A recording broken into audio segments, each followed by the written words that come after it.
This show is proudly supported by Habitats at Home, Australia's leading PVC reptile enclosure specialist.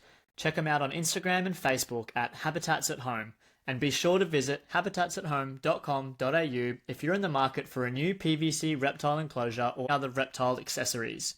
Massive thanks to Tyson over at Habitats at Home. We'd like to thank our podcast sponsor, Bay, reimagining reptile keeping through innovation. They combine quality, design, and function to create high-end 3D printed reptile products. And if you've got a unique setup or problem, they'll craft a custom solution made just for you. Check them out on Instagram at Bay. This show is proudly supported by Dan from Red Earth Reptiles. If you want to drool over some of the best looking green tree pythons in the country, check out Dan on Instagram at red_earth_reptiles.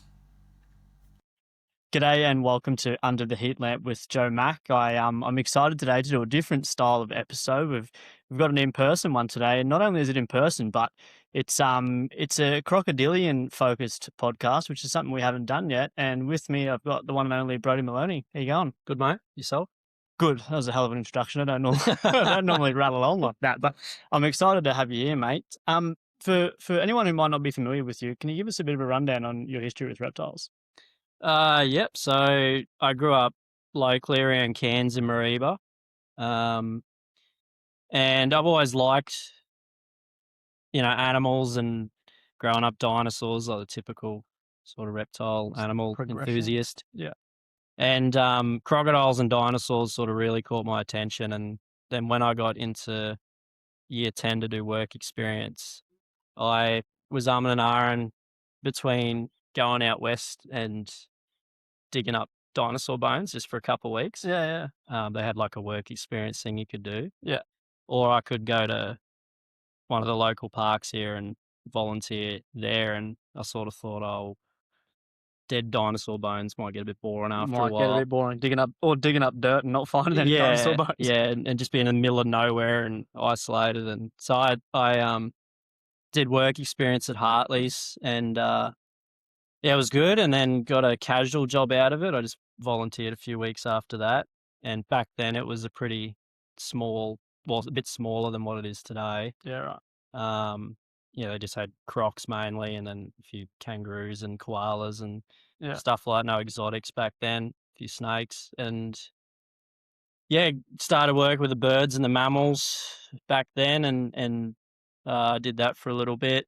I was still in school. And then when I was 16, I started my Cert 3 in captive animals. Okay. I think they call it something different now. Yeah. But, I was doing that at Hartley's, and I'd have a Thursday off every week, and I'd go work through correspondence because no courses did it up here back then. Right. It was all through Brisbane. Yeah. And online. And then I'd just do that in the morning for a few hours and then go volunteer at Mareeba Croc Farm as well. So I was doing a bit of both between there and Hartley's. And then when I finished school, I was pretty much just working between both of them.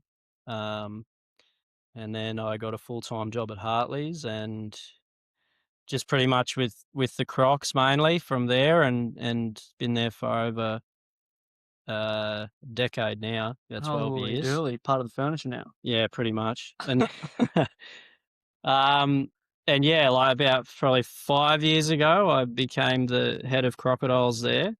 And then recently, I am now the senior crocodile trainer there, just a couple of days a week. And now I'm down in Babinda at a cattle farm and crocodile sanctuary there, just as a bit of an all-rounder. Yeah. Between the cows and the crocs and just general upkeep of the place, Yeah, there's a fair few things to unpack there, but I do want to talk about how the progression went from, the early days at Hartley's to then, how do they start you on crocodiles there? How does that look? It's pretty good. And most people come to Hartley's to work with crocodiles these days. Makes sense. It's the best place to learn. It's literally like a croc academy or a school, If people are serious about it, that's where they go. And I was sort of lucky. I've seen I saw like the older kind of era, where they're a bit looser, and then Cowboy nowadays Express, yeah. everything's sort of catching up with OH&S and record keeping and all that kind of stuff. All that jazz, yeah. But I sort of started doing croc stuff at Mariba Croc Farm, because I was working there, and a lot of it was just cleaning pens and feeding them and just farm routines and stuff like that, and then occasionally nesting season, you do the nests and that. And they didn't really have a training thing back then. Like, I signed a bit of paper and that was it, mate. Off you went, yeah. I had a pretty good. Did you read it before you signed it?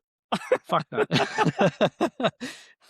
Do people do that? Yeah, I meant to or something. But it was good, and I had a really good sort of mentor at the time who'd been around crocs a while and had a bit of experience, and he sort of kept me in line and stuff like that. And if I did something stupid, I'd get roused, of course, and whatnot. And then when he left there, and it was only a couple of months after that, I started full time at Hartley's, and then there was a few people there that sort of took me under their wing and learnt with the crocs pretty quickly. But most people, like, you just start off with the smaller crocs there, and then you just work your way up. Or when you do go into you've watched the shows there, like the morning croc pen, we've just got a few crocs in the communal enclosure, and they're in a cage to start with, and they're just watching and very heavily supervised, and then they can start coming out with the more senior keepers and jaw popping on a pole or feeding with a pole, and then we work into doing stuff inside the cage, hand feeding, getting your timing right, and then progressing to outside the cage. Yeah, and then there's obviously like different crocodile. Like, you could get a 4-meter crocodiles in a row, and they're all going to have their different personalities and different ways to work with them. So is there sort of like a tiered system in terms of which crocodiles you work with as well? To a degree, but not really, because they're all in the same pen. Okay. It's not like,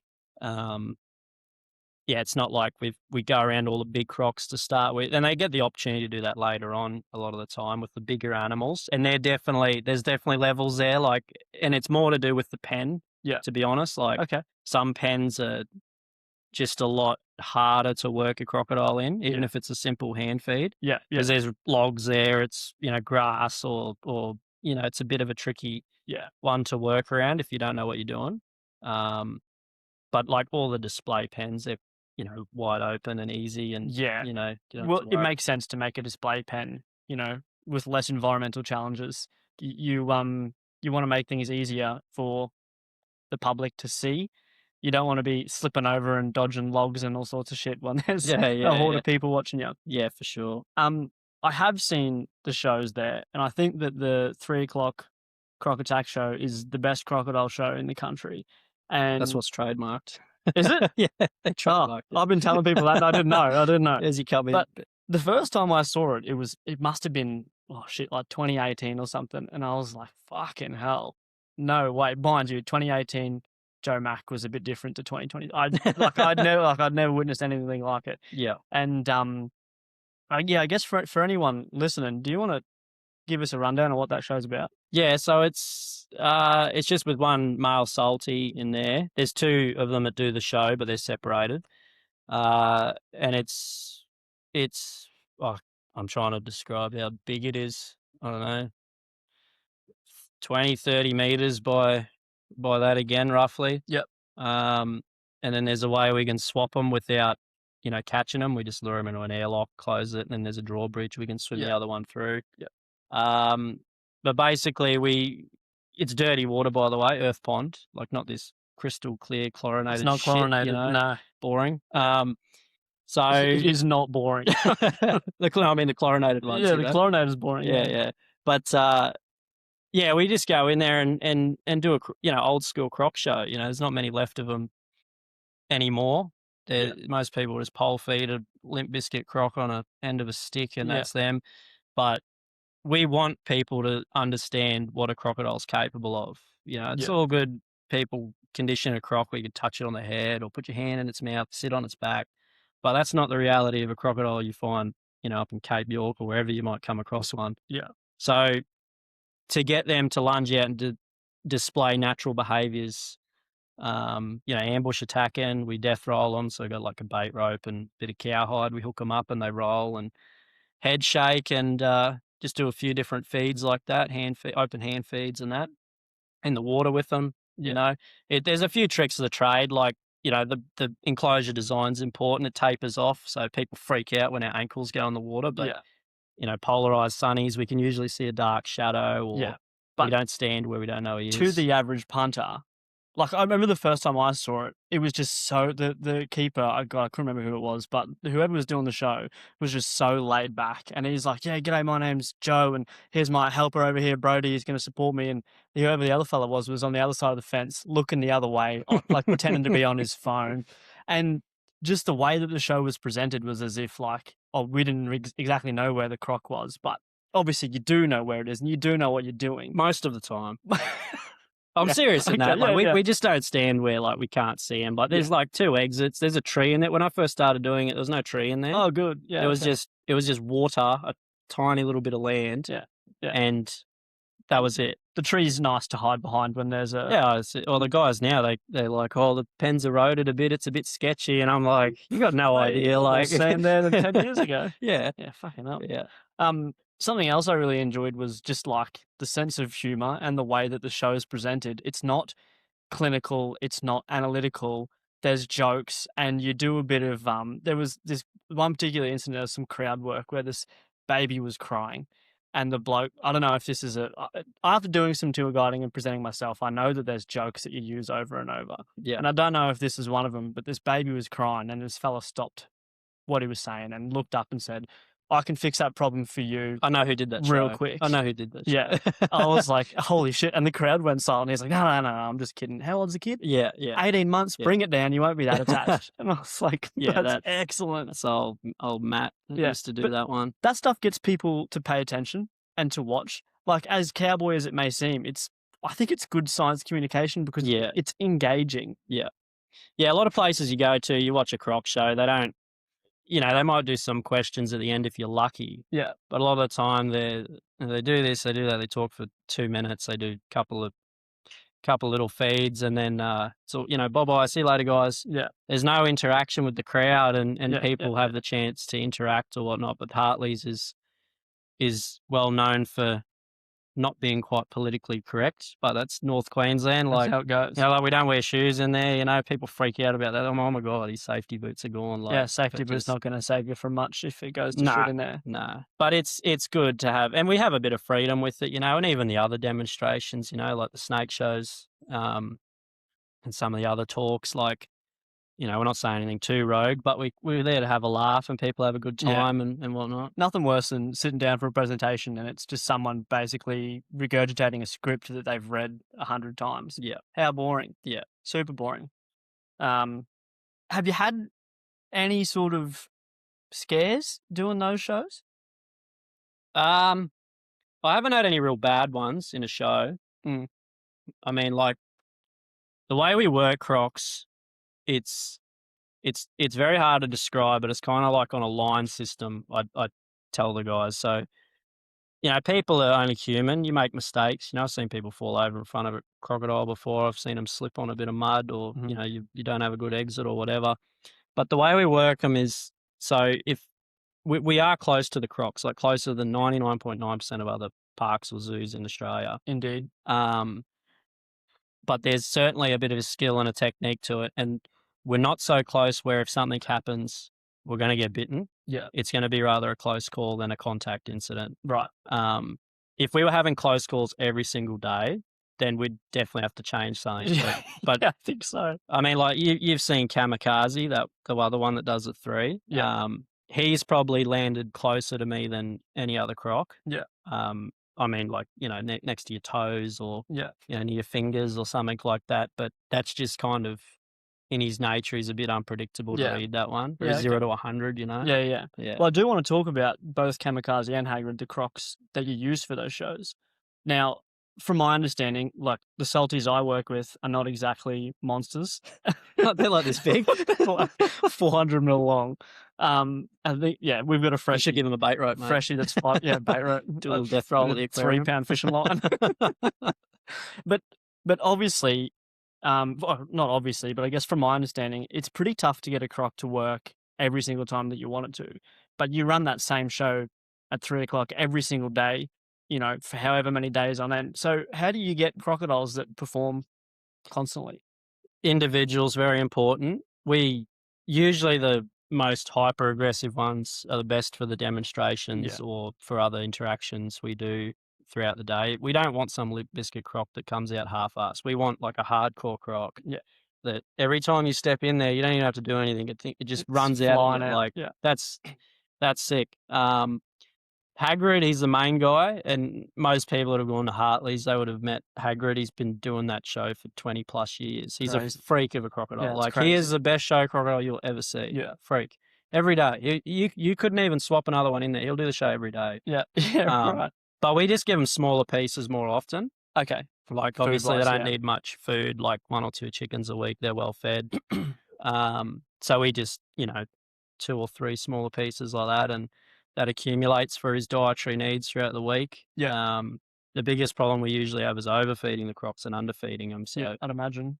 Kamikaze goes in at the moment sort of once every couple of weeks for a few days. He's probably not as reliable as Hagrid. Yeah. And you've really got to work him not in a special way, but there's just a few tricks with him, that takes a bit of time. So the most experienced keepers, they work with him. And he is still somewhat new to doing the show, compared to Hagrid for 20 years. 20 years, yeah. Can't compare that. And there's things that crocs learn in shows that you won't really see anywhere else. And things like swiping is one of them. Like Hagrid, when you go in there, like you can bounce him out and I can balk him to the side and he will swipe in that direction. Like, yeah, right. And it's not hand signals. They're more so like looking at your legs and stuff. And they think you're going to run that way, but you don't. Yeah. But they get to a point where they'll just swipe, and I've had a few crocs do it that do it regularly or have been show crocs for a long time. Camas won't swipe. If I go like this in front of him, he'll just cut through the middle and try bite me, Yeah, okay. So there's things like that the guys have to adjust with when they swap from Hagrid to Kama personality traits and whatnot. But what were you saying before about the line system that you train on? So like so let's say this is your line in your head where you're not going to get any closer to that crocodile, right? So you personally, like, you got to know your abilities with the croc, and that line, like the croc's head might be, that like from me to you away, right? And it's just sitting on flat ground or whatever, and my line's here, and that line changes depending on a lot of different things, whether it's raining, the ground's slippery, whether it's the middle of summer, whether nesting or something like that. So you're referring to literally like you draw a line in the sand between you and the croc. That's where you're going to get bitten, and that's where on the other side I'm safe. Okay. Right? And then from that line, there's a sweet spot. Right. And we flirt with different zones in that sweet spot. That's our, and the A zone is from pretty much tip of their snout to their tail in a semicircle. So if you go into that, you're done. Like they'll turn in 2 seconds. You're in trouble. Gotcha. Yeah. But if you come a foot or two out of it, depending on, again, the crocodile, like if it's a nesting female, you're not getting a foot or two away from it in that. Yeah. They're just too switched on. Then it changes. You know what I mean? So that line changes depending on different factors. So if you come out a bit, like the croc's no longer interested. Disengage. Sort of That's right. If you're too far away, the croc doesn't want anything to do with it. And so depending on like previous interactions and what exactly you're doing at that time, the line changes as you're going. Yeah. So it could be weather. It could be individual crocodiles. They've got more go on them. It could be trip hazards in the pen. You want to play it a bit safer. And that's what sort of makes a good keeper, I suppose. They're adaptable to that kind of stuff. Once they get a bit of experience and whatnot, they should be able to look at a crocodile in a situation and go, yep, I can do this. I can move that croc away, or I can pull off a feed like this.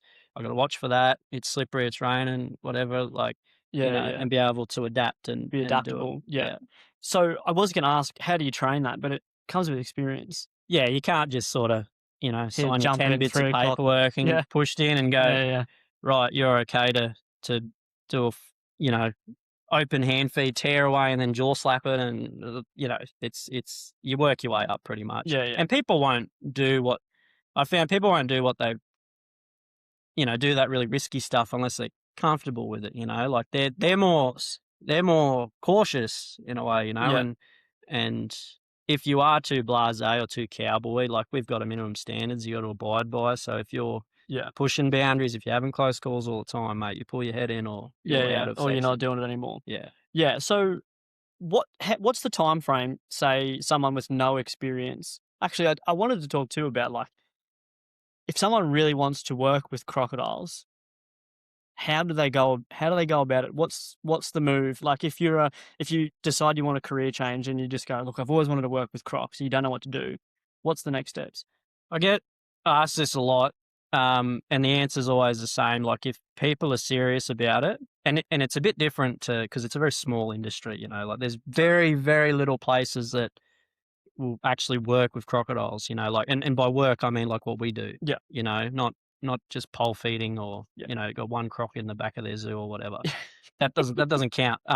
Yeah. But there's a couple of places, in Northern Australia, of course, is a place to get experience. Hartley's is definitely top of the list. Another place I recommend to people would be Crocodiles Park in the NT. Okay. Yeah. I know a few of the guys up there, and from me just watching over the years between Hartley's and seeing stuff and meeting people from over there, like if you volunteer long enough, like, and you're serious about it, you might have to get a job in another section there, but usually if you just keep at it, keep tuning away, like I worked in birds and mammals when I first Hartley's, and I've always wanted to work with crocodiles. That it's a stepping didn't stone. interest me that much, that stuff, but Yeah.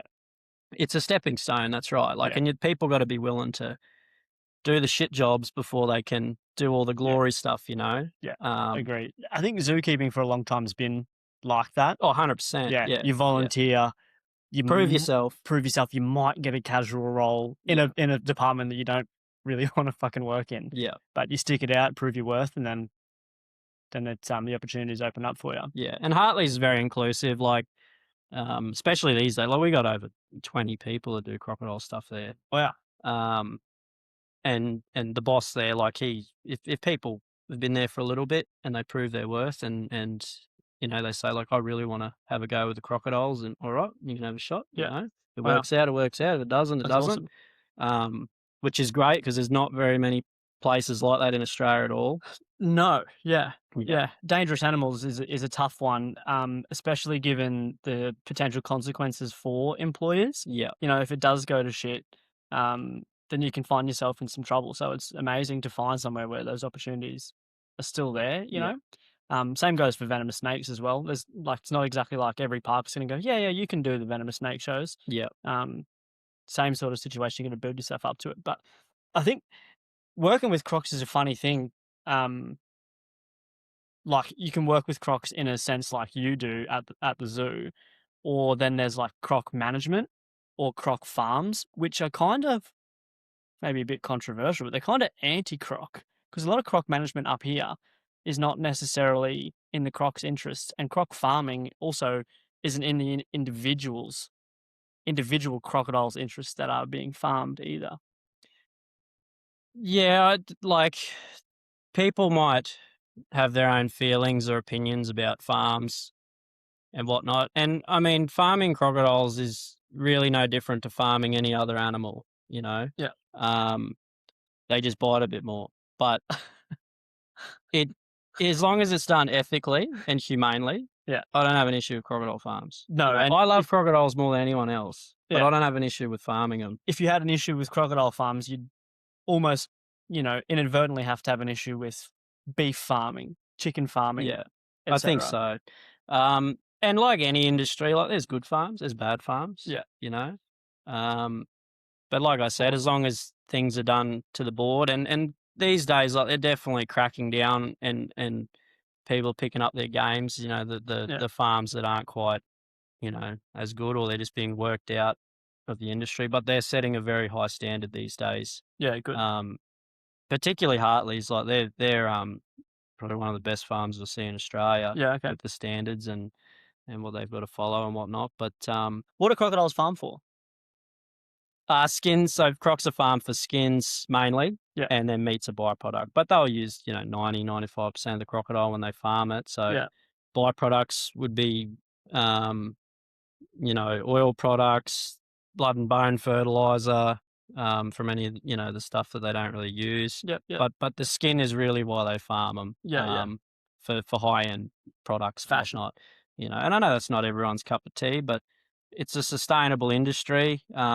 And it can definitely have benefits for crocodiles, both in Queensland and in the Northern Territory. And this is something people don't understand a lot of, but like wild egg collecting is very beneficial for keeping crocodiles in the wild. And I'm not talking about,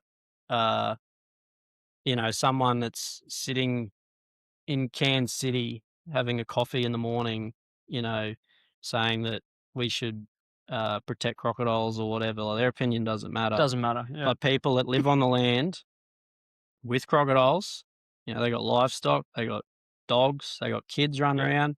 They're the people that have real issues with crocodiles. And sometimes, like with croc management, people can be a little bit too pro crocodile, if that makes sense. Because it is different to preserving a koala or a kangaroo where they don't eat people, they don't eat dogs, or cows or whatnot. But like if you're a farmer in the NT or in Cape York and you're losing 10, 20 head of cattle, that's a lot of money. That's bucks down the drain. That's a lot of money. And what's easier for them? Calling up the department and saying, hey, this crocodile's eating my cows. What do you want us to do? And they say, I'll build a fence. Yeah. Well, they can't build a fence on, a 100-kilometre fence. That's right. So what do you think that farmer might do? Yeah. They're going to shoot it. Take matters into his own hands, yeah. So by ranching them, like collecting wild eggs, it creates an incentive for keeping crocs in the wild. Like the eggs are worth money. Yeah. And you could be a farmer that has a little swamp in his back corner of his property. Yeah. And he's got 8-9 nests in there, and you could be making, 10, 20 grand out of those crocodiles just by sitting there, How does that work? By collecting the eggs. Yeah. So I'm a farmer in Cape York and I've got a swamp with crocodile nests in the back of it. What do I do? Yeah, well, Cape York's probably a little bit more restrictive with that because Queensland doesn't have as high as an egg collection. NT's a better example. So they can either, like if they've got crocodile experience, they can apply to go and collect eggs themselves and either sell that to a farm, but most of them will have people that come out and do it for contractors, them. Or the farmers themselves, and they get a helicopter and a sling and you land on a nest and you open it up and collect the eggs and then you shoot away or whatnot. And the majority of eggs in the wild, and I've done wild egg collecting, I've seen the eggs with my own eyes, most of them drown or overheat. Yeah. It's as simple as that. Well, yeah, the statistics, like 99% of them don't make it. Even if they do hatch, most of them die. They get eaten. Yeah. They're eaten by fish. So they've been collecting them for 50 years, eggs, and they've had no impact on the wild population of crocs. In fact, they've been creeping up and now plateauing. So it's a sustainable industry. Totally. It creates incentive for these farmers that are losing stock, or they're eating their dog every now and again, and they've cracked the shits about crocodiles, and they go, oh, hang on, like I make 20 grand off these crocs. For nothing. Like, I don't have to feed them. I don't have to clean them. I just get someone to come in and collect eggs, and it's money for jam. And that works very, very well in the NT. Yeah. It's interesting. Yeah.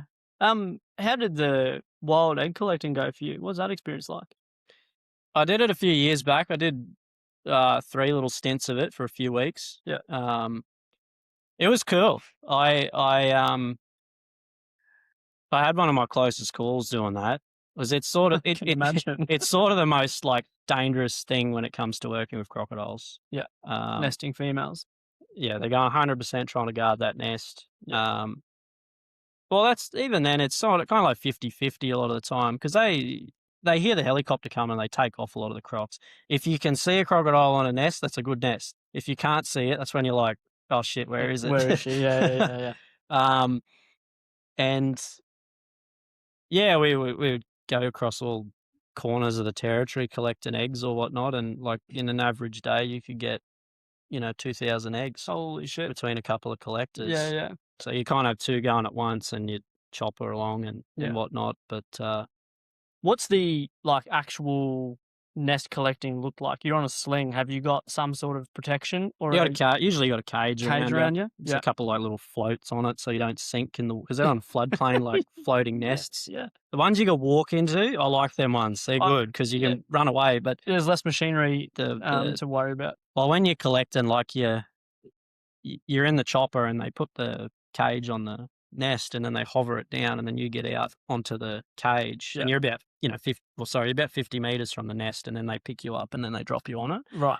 And chopper the hang theory around? is if you check for eggs first, if the eggs are no good or there's no eggs in it, then he'll just, because you're wasting money because obviously a helicopter is very important. So very expensive. So he'll pick you up and go to a different nest. But if there's eggs there, you go, yep, like got eggs, a young clip. He goes and picks up old mate, puts him on another one, and then you just swap and change like that. Yeah, working. Yeah, but from 8 o'clock in the morning, mate, or probably earlier than that, till 5 in the arvo, you're just flat bicky, mate. Yeah. Like sometimes a storm might come through and you'll be stuck out there for a little bit, or the flies. Oh my god! Like I remember I was on the Moyle floodplain and I've never seen flies like it before. Like you wouldn't. I don't know. It was just that time of year, and it wasn't so much mosquitoes and stuff. It was just you're trying to collect eggs and get rid of a female, and there's flies all in your head and That's stuff. the last thing you want. I just had chuck's clots all over me like a little. But no, it was good. I had one get in the cage with me. That was my close one, and it was a bit hairy. So you're in a cage on a nest, and the female shot up through it. Like I was looking for eggs, and there was a bit of a gap, and she pinged up through it. And it's not a normal thing to hear on a Sunday evening, bro. And then what? My radio was on the other side of the cage where her head was. Of course it so I had a stick, and I had to sort of let her chew on the stick and go around and say go up, and he pulled me up, and she stayed slipped there, out. and you went up. And then I caught my breath for a few minutes, and then I'm like, all right, I'll have another crack at it. And she was just on the nest, mouth open, ready to go again. Yeah, she didn't want it. I left a few eggs in her nest. I thought she did a good job. She deserved it. Yeah. Do you come across many like dud eggs, bad clutches? Yeah, mainly just dead from drowning. Environmental factors. Yeah. You can see when they're dead or they've stopped developing. Yeah. And really, like when you collect and you want to make sure you get as many good eggs as possible. There's no good taking them a whole esky back to the farm and it's just shit. Yeah, we need to be efficient. And I guess so. When you're collecting eggs, are you looking for the eggs to be like freshly laid, or does like part of the timing of development matter, or are you just collecting everything? Oh, we try to. There's certain windows that when I was doing it, we try to go out. Like more so weather windows, like because it's wet season. Yeah. And before a heap of rain comes or something, like the water's gonna flood the nest. But usually you're collecting eggs that have been a day or two old towards 2 weeks old. That seemed to be kind of the average of what we were doing. And then they might do another run out there in a month time later for the other nest, but they've all got them GPS marked and they usually nest in a similar area. Similar spot. Yeah. Mad. And so does like knowing where those spots are, is it just because these fellas have been doing it for so long and they have a bit of a clue where the crocs are? Oh, it's not hard to find nests in the territory. It's not hard at all. You fly around on a floodplain for 5 minutes and you've seen 5 nests. There they are. Yeah, they're not hard at all. Yeah, Cape York's a lot harder to find them, or even like locally here. There's bugger all crocodiles here compared to the territory. Yeah, I think that's it's pretty easy to figure that one out. So I think people come to Cairns and they think they're going to see crocs, and it's like, well, maybe if you go to the Mowbray River at a low tide and you get lucky, you'll see that big fella up there. Yeah. Or you do a tour, or you go to a zoo. Yeah. It's just not that easy. Yeah, NT is nuts. It's just on steroids with crocs, and it's great to see if you love crocodiles, but if you don't, it's not the place to go. If you love swimming in creeks. Some of those swimming holes people go in, like Wangi Falls or Jim Falls and Gunlam and stuff like that. Like I don't go in there. No, I swim at the steps. Like I did the Wangi ones. Like I just go into the steps there. Like, get your feet wet. I don't trust some ranger to go clear like with a spotlight. When I was doing tours, we pulled up there a couple of years ago, and they're like, "Oh no, Wangi's not open just yet." And we're like, "Okay, sweet." Obviously we won't swim. And a week later, it's like, "Oh, 4-meter crocodile pulled out of Wangi Falls." Yeah, like fucking hell. 3 months ago, a couple k's from the base of it, 4.9 and a 4.3 pulled out within 1 week. It was in 1 week. So As far as I'm aware, in the NT, their methodology of like when they decide a swimming hole's open or not is they put the buoys in there, and the floating buoys. Oh, there's a Get bit more chewed on? to it than that. They use red buoys now. They reckon they eat the red ones or chew the red ones more, but I don't. I don't trust like a float to save my life if case Absolutely like not. you know what I Yeah. mean. Like you could put a float in, the croc just swims past, Swim it, straight so- past it. Yeah. and they know that. Like those guys up there in management, they're very good at what they do. Yeah. And you usually wet season complete closures. Yeah. You know, Berry sure. Springs, you know, all those ones in Litchfield. There might be a couple, you know, shallow ones Shallow, you could skinny do. ones or Same whatever. with Yeah. Kakadu. A lot of them, like in Kakadu, you can't even get to in the wet season anyway. But Yeah. yeah, every wet they rangers go up there and they'll get crocs in there or whatever, and then they'll trap them out. They'll do spotlight surveys. They'll put the floats out as well. Yeah. Just to see, and then they'll open it. But I wouldn't want that responsibility. No way. Like, I wouldn't want to be the one going, No "Yep, it's way. safe to swim," and a whole busload of Yeah. So people go in. what I got told when I was up there, excuse me, is that they put these. This is for the listeners, Brodie. You know this. They put the buoys in these swimming holes, just a floating styrofoam buoy, and supposedly if a crocodile sees it, they're curious and they'll give it a bit of a nibble. And what I heard was the idea was that if the hole in the buoy was big enough to fit your thumb in, then they go searching for the crocodile and do their best to remove it. But I mean, even if you can't fit your thumb in it, I still don't want to swim with that thing. There's a funny video of someone like swimming at the base of Wangi and a freshie sort of like gallops over and lands on top of them and that. Like, there's always the freshies to worry about. There was that 2.5 meter salty that someone just seen swimming and bit that guy on the arm or something. Was like it a salt? That was a couple of years ago now. Yeah, that was I a think. salty. Yeah. Fucking hell, I'd put hair on your It's chest. just a big black hole. Like you just look at it and go, "That is death, man." Yeah. Like, No. Florence Falls. I swim at Florence. That's fine. You know. Yeah, that is a stunning spot. Yeah, it's nice. Spectacular. What about Hartley's Falls? Yeah, that's fine. The top falls, that's fine. Yeah. But we did find The lower you get. we did find a crocodile about halfway because we've got a gravity that goes up into that creek, What's that? like a gravity line. Okay. So for water. Oh, for water. Yeah. And there was a 2-meter crocodile that was in our gravity pond, and this is like we're talking probably a kilometre up from where the salt and fresh meet, and it's very like it's not just flat there, like it's very rocky, It's rocky and there's it's uphill rise, and there's some of these falls that they go down, like it's just a big flat surface like that that's Yeah. 4 meters tall and then goes like this. Yeah. And this little croc managed to get up Managed there to get up once. there. So whenever we got to go in and get the, clean the thing out, like I'm always, mate, I was up there the other day. And it's somewhat clear, so you can sort of have a bit of a risk assessment. And I went in there, and this fucking leaf was like 20 meters from me, and I was like worrying about this foot valve or whatever it was, and I look up and I see this leaf. I shit myself. Shit mate. yourself. I Yeah, shit you myself squeeze for a right up. second. Yeah. My partner, she's from WA, and she's come over here, and she always asks me, she's like, why are you saying no to this swimming spot and yes to this swimming spot? And half the time I don't have a good reason. It's like, oh no, everyone swims here. Or like, oh no, I know the lay of the land. I've got a pretty good idea on how the creek runs. It's skinny. It's quite shallow for the most part. How do you go about deciding on swimming spots?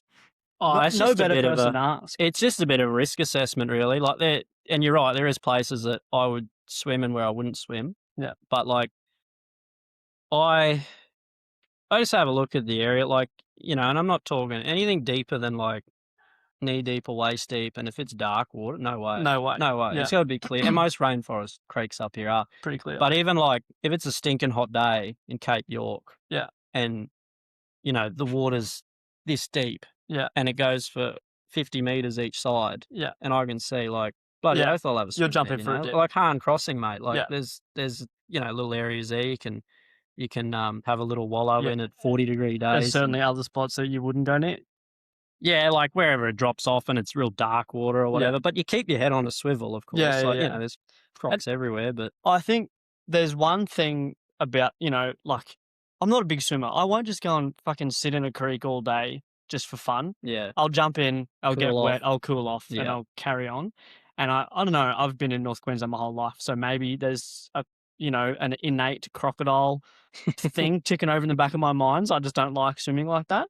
Yeah. But I think you kind of have to think a bit like that if you're up here. I'm always paranoid and even safe swimming holes. Yeah. Like, mate, I go to Emerald Creek Falls and it's a big dark hole there. It's a Yeah, beautiful spot, Yeah, but there's no crocodiles there. But Probably. sometimes I just go, I wonder if Hagrid's in here. Yeah. I wonder if someone put one in here. Like, you just can't help but think it. But No, you can't help but think it, but it's like, is it healthy for my brain to work like that? No. Like I'm always I'm still here. Like, Yeah. you're still here. Yeah. You know what stresses me out is people swimming in Imogen Creek. That's the one up near Cape Trib. Yeah. Yeah. I mean, if it's crystal clear and that deep and I can Yeah. see around me, that's fine. But Yeah, if but- you go down to a deep hole, Yeah, I don't like that. yeah. Yeah. Because again, touring, we used to drive the truck through there. And on the downstream side, there's a beware crocodile sign. And on Yeah. the upstream, there's people swimming Yeah. right at the crossing. And it's just, I think you'd have to be pretty unlucky there, to be honest. But it's like that with Spring Creek as well. You know that one up near Mowbray? yeah, There's okay, a- yeah, there's yeah, a- yeah.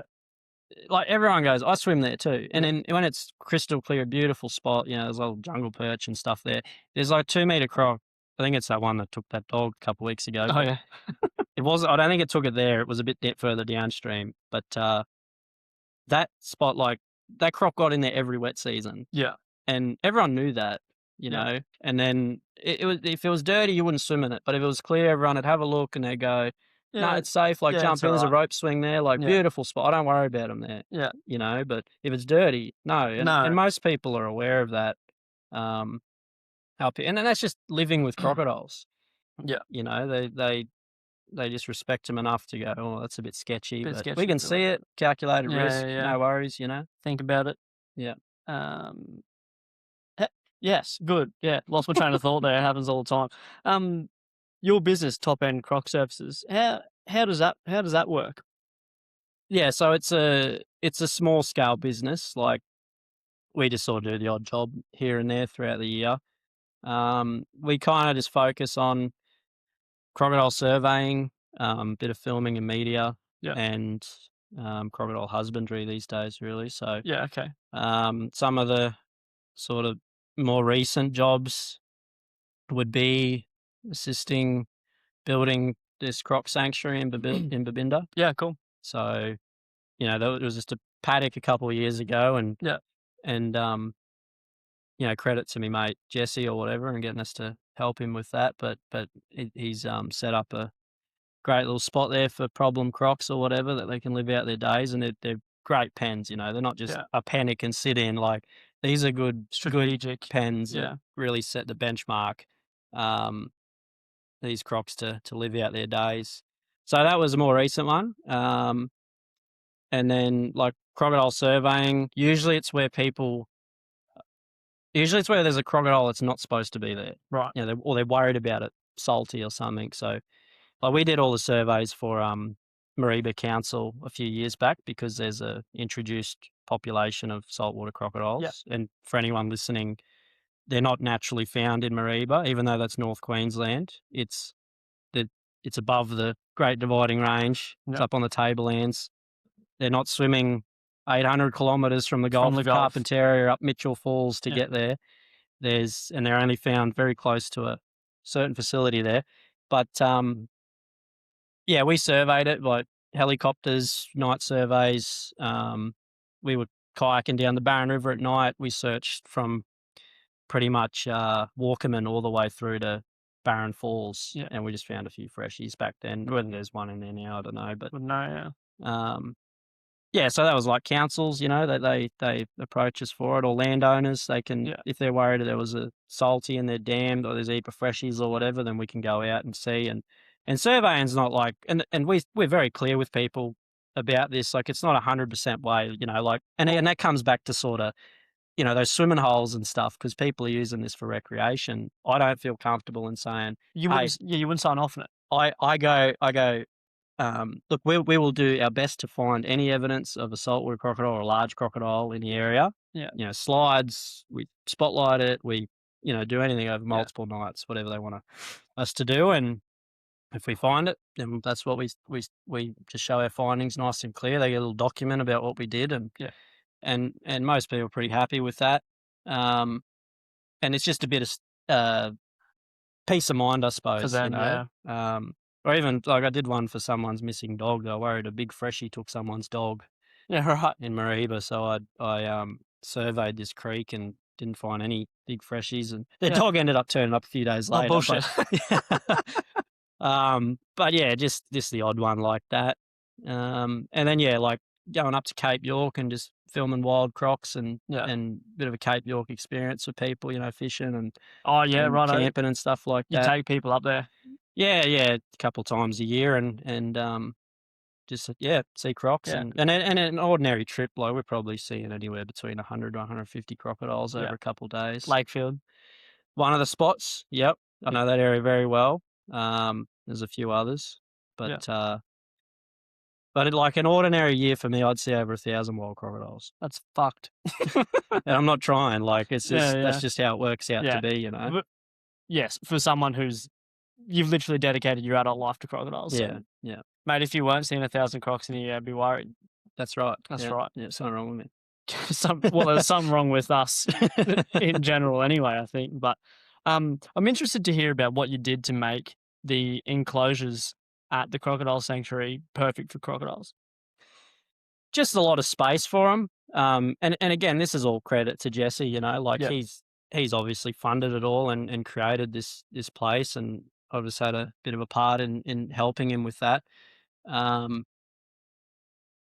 we want to, and all the trees at the moment, they're all, we planted a heap of plants and trees in there. So if you go back even a couple of years, like it's going to be like the wild pretty much, Mad. And that's what we're trying to replicate, different, it's hard in Babinda because the grass grows so much and it's hard to make it just not look like a Babinda like enclosure. grass. Like you want it to look like a sandy, Gulf of Carpentaria River and nice stones and stuff and sand. Like, but good luck. Instead, you've got beautiful granite boulders and green grass and tree ferns. It's pretty much, So lots of mowing in those pens, but just big areas for the crocs, nice and deep for them, so they can cool down. And the crocs are pretty good. He's only got 3 crocs at the moment, but always room to expand there. And they're just crocodiles that have been in places where they shouldn't have been.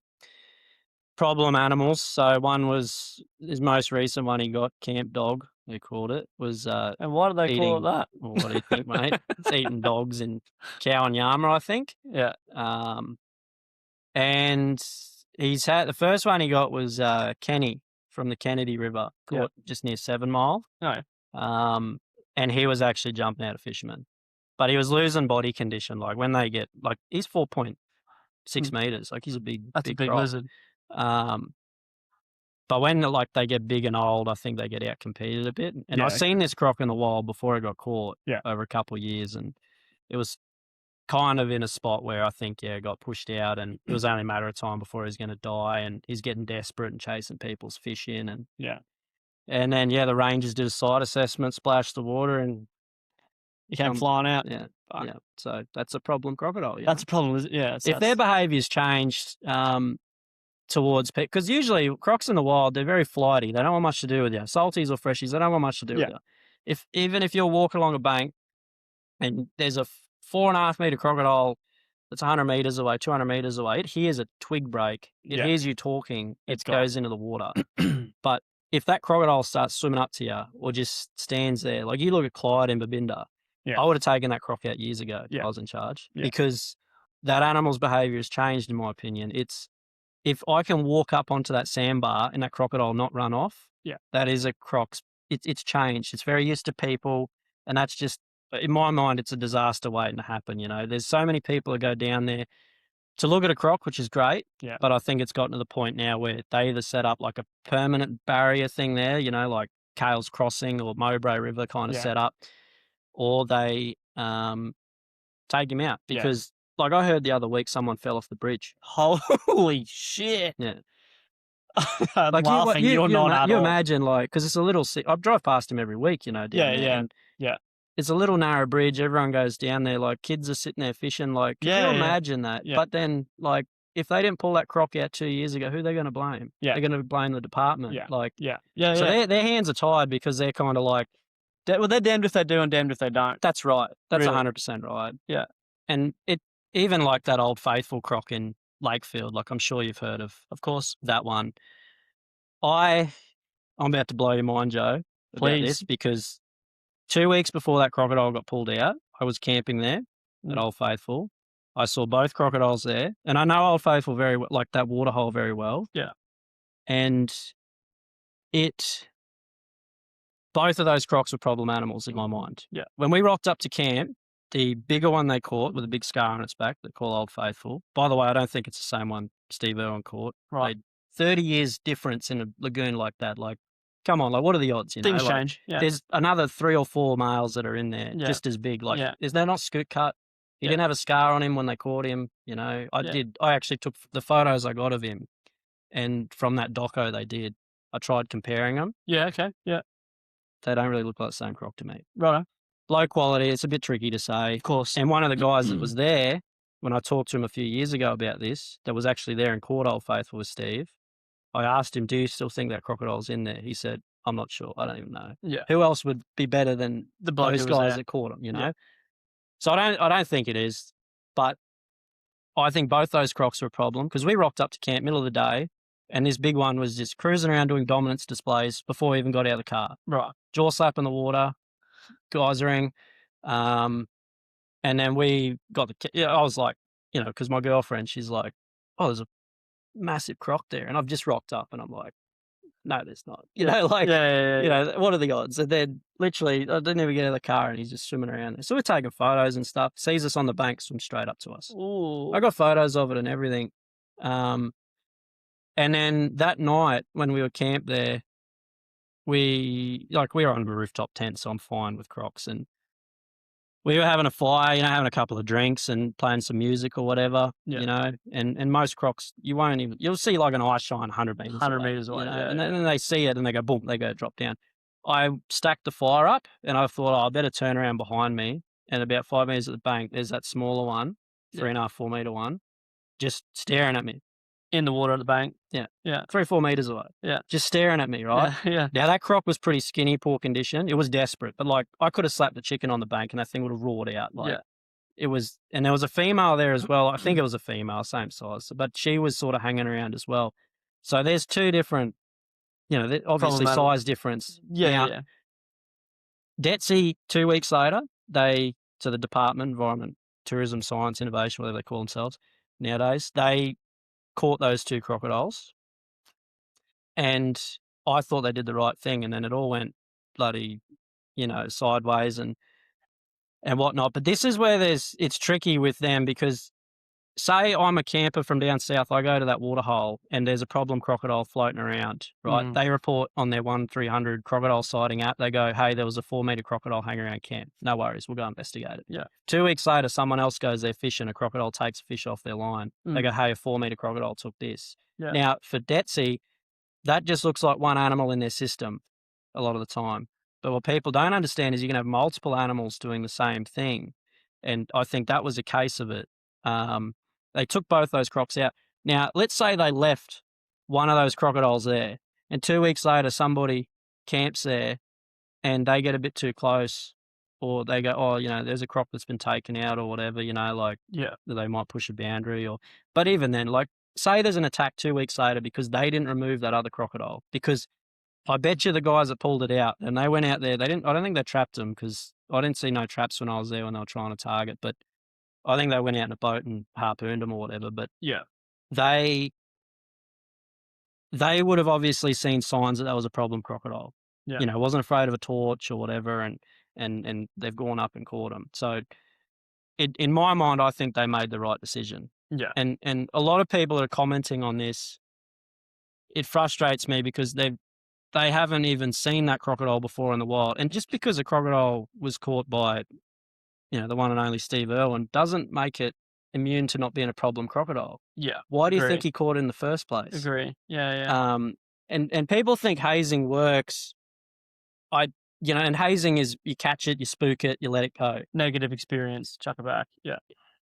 I've done a lot of that in captivity. It doesn't work. Yeah. And then people could argue that in captivity, but even wild crocodiles, they caught another one in Lakefield, for example, 2 years ago, right? They caught it because it was displaying problematic behaviour, chasing people's lines in. They caught it, they scared it, tied it up, did all kinds of stuff, and then let it go. They've now they had a trap in there after that one at Kennedy Bend.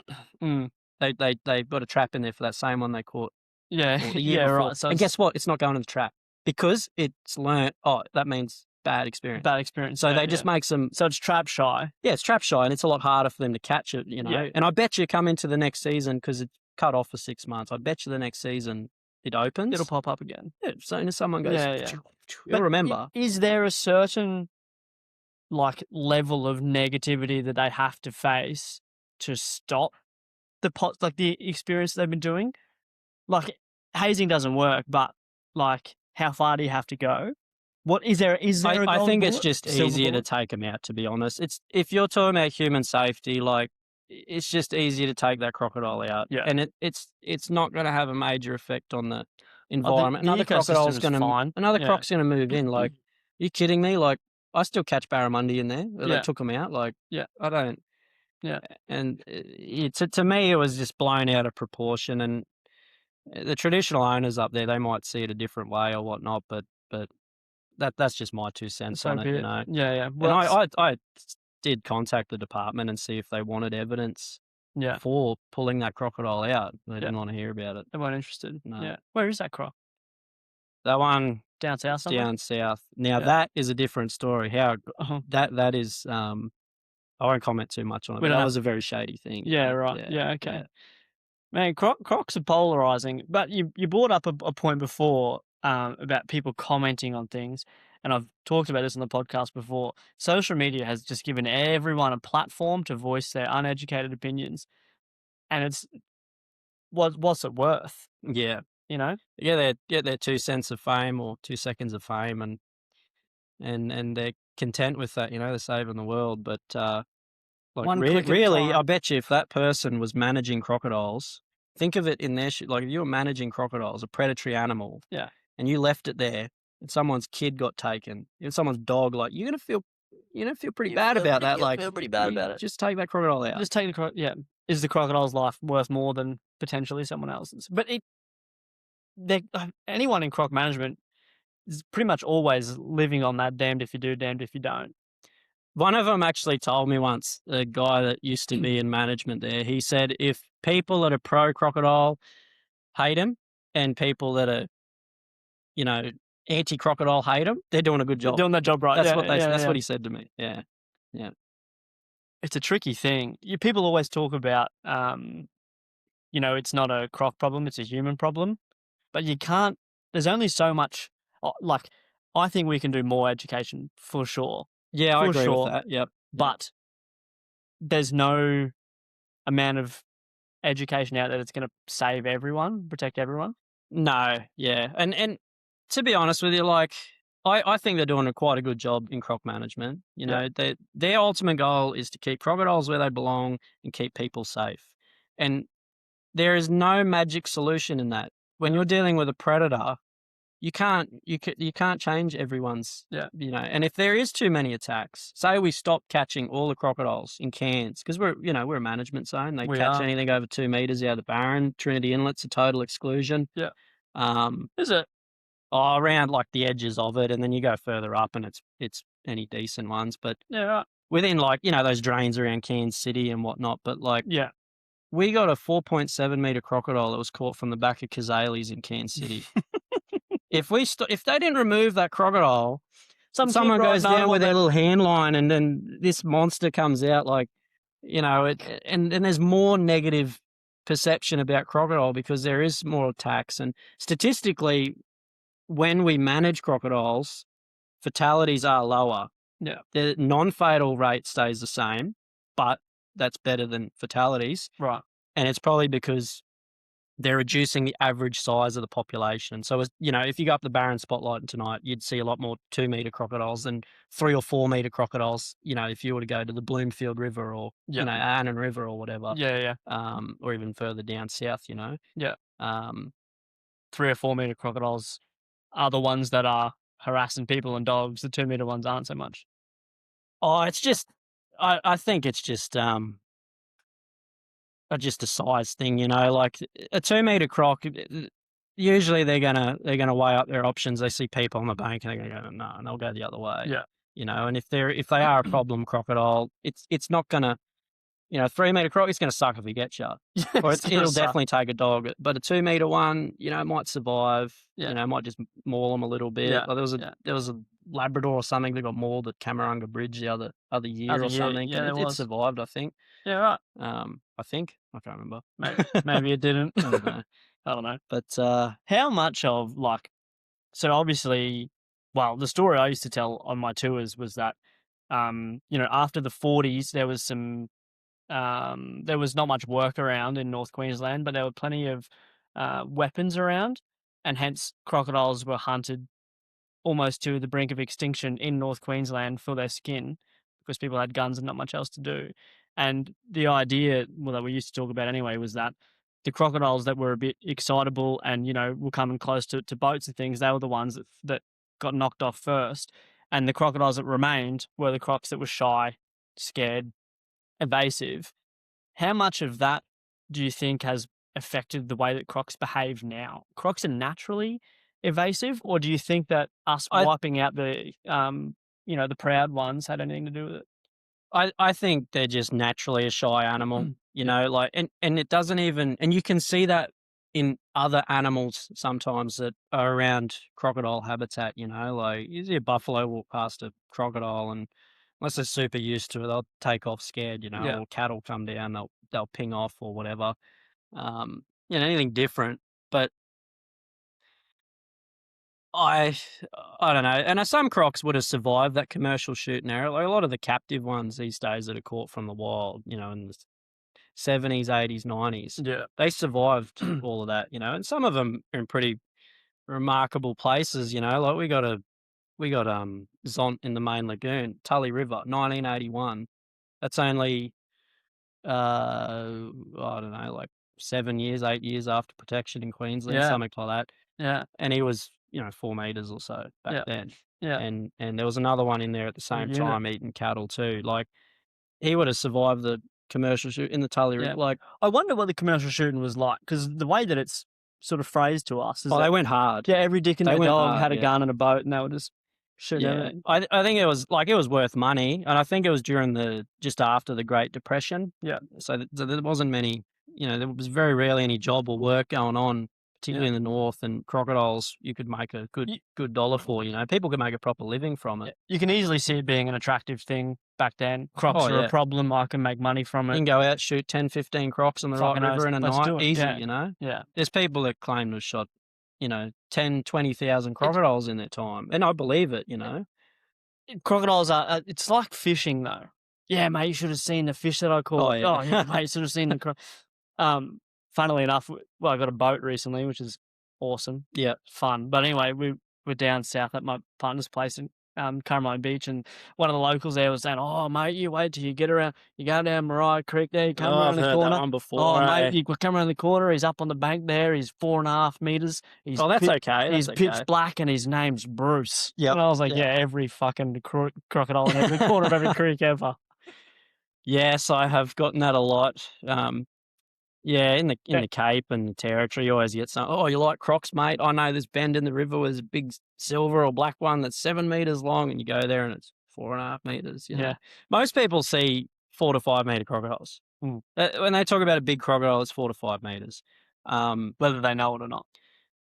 Yeah, they'll tell you it's 6, 7. Some people are quite good with it, but they've never put tape measures on them, and I don't blame them because sometimes you see a 4.5 meter crocodile sitting on the right angle. You come around the bend in a river, you get a glimpse of it, and you're like, "Holy, that was a big croc!" It's a monster. But a 4.5 meter crocodile is massive. Yeah, like I saw a croc at a certain facility, start of last year. This thing was like as tall as my hips, and I'm not a very tall bloke, but this thing was literally like 3 foot tall. It was enormous. Sorry, is that I'm 5-1er? I'm freestyling a bit here. Is that 5-1er? Krakatoa. No, it's up on the hill here. Oh, okay. Yeah, that one. Yeah. Lockhart, apparently. Oh, yeah, I used to work with Lockhart. That's a big lizard. Yeah. Am I exaggerating here? Or is okay, how big? How big? Oh, mate, 8 meters. Silver. Named Bruce. No, seriously. How big you reckon? I don't know. 4.5? 4.5? 4.6? We always said he was like 4'9". That big? Yeah, he's pretty big. Yeah, he was the biggest one they I had. underestimated on purpose. He's huge. Yeah. He's a whopper. Yeah, the biggest one I ever worked with was Ted on at Hartley's. He was 5.2 meters. Yeah. You know, but he was old as shit. Like, he had the shakes like an old man, Oh, yeah. completely blind, no teeth. Like, you pat him on the head, like, he didn't, yeah. Useless. But he was like, he survived commercial shooting there as well. Yeah. Where did he come from? Cooktown. Yeah, okay. Yeah. When he died, they found he was called 1989. When he died, only 2017, 18, they found a bullet lodged in his skull that he'd been living with since he was out in the wild. So someone's either tried to kill him for, eating cows or dogs or something. Yeah. Or, he survived. So it's pretty cool. Biggest one I've ever seen is Cassius on Green Island. Yeah. He's dead now, but that's the biggest. And what was he meant to be? 5.3? 5.4? 5.48. I think they've changed it to 5.8, but I don't know. Because he's missing a bit of his tail. They estimated it. But right. And he was certainly, he is massive, that thing, But yeah, most people are very lucky if they see a crocodile over 5. Yeah. What's your favourite crocodile fact? Fuck. Or just name any crocodile fact. Oh. I don't know, mate. I don't know. It's a crocodile. Yeah, pretty cool. I like that the scoots make countercurrents underwater. Yeah, they pick up on vibration. Yeah. Pressure receptors. Mate, I'm literally doing a tack show again. That's what I feel like going through all the facts and shit. Yeah, right now. I don't know. There's nothing really in particular that really like there's not one thing that fascinates me with crocs. It's just I like them. Like I'm drawn to them. People ask me what I like about them. What's my favorite? I don't know. Like it's just I just really like crocodiles. Yeah. I think they do have a lot of adaptations. People kind of think of them as kind of like a one-dimensional animal. It's just a big lizard that wants to eat you. But there is more to them. They got certain ways of getting to each other. Even just their buoyancy. They're close to neutrally buoyant like a fish. All kinds. They stay underwater for hours and hours. Yeah. All kinds of stuff. 3-chambered heart. 4-chambered heart. Yeah, I was testing. Come on, Joe. Well done. You passed the test. How's your little freshie going at the aquarium? He came from you guys, I think. Did he actually? I'm pretty sure. No, I've been eyeing that thing off, waiting for it to get big enough to come back. Well, it doesn't. It's growing. We put 7 300 mil long eel tail catfish in there last week. Gone? Not all of them. Yeah, right. There's a couple left. That's sick. Doesn't eat them. Just kills them. Yeah, little freshies are psychos, hey. Yeah. Well, interestingly, I started the aquarium just over 5.5 years ago now, and we used to have to leave fish in on the bank overnight for that thing to eat. It was so shy, not interested in anything at all. Yeah. Now we open the door and tries to come out the door. Yes. Yeah, he's kind of just big enough where he can just get his feet up on the ledge. Yeah. Like, oh shit. Yeah. There's been a few times where you go to push him in with your foot, and you're like, don't use your foot. You're holding a big stick. Use the stick instead of your foot. Yeah. But there's only one way to clean that tank, and that's with a wetsuit and a snorkel and a little brush. Yeah. And so you got to jump in there and brush away and hope that your spotter's not, do you not do sitting that? there on his phone. Yeah, I do that, or I spot. Yeah, right. Don't look at my phone. Does he go, yeah? Yeah, he's feral, man. He's feral. Little freshies, man. I've got a few of them that I hatched out about 5 years ago. They'd be about the same size of him. And they got more grunt than a little salty at that size. They're just nuts. It's so funny. They're just full of character, those things. Yeah. Very vocal and carry on. And man, he growls. And the way that tank's set up, there's that waterfall at the back. Yeah. We've got a little false floor in there, and that's his favourite spot to sit in. Freshies, obviously, they like the flowing water. Yeah. And he sits up in there, and you're like, the front of house staff named him Johnston, which is just a shit name. Yeah. So we call him Johnny, which is slightly cooler. Bit more acceptable. A bit more, yeah. And we'll go in there with our a big stick, and we'll try to move him out of the way, and he does this feral growl as he just launches up and shakes his tail a bit. Yeah, gets on his haunches and just lunges at you. Yeah. Lets off this. It's like a burp. Yeah, it's really. great. Yeah, it's fantastic. But it's not fantastic when you're in waist deep water with a brush to protect yourself.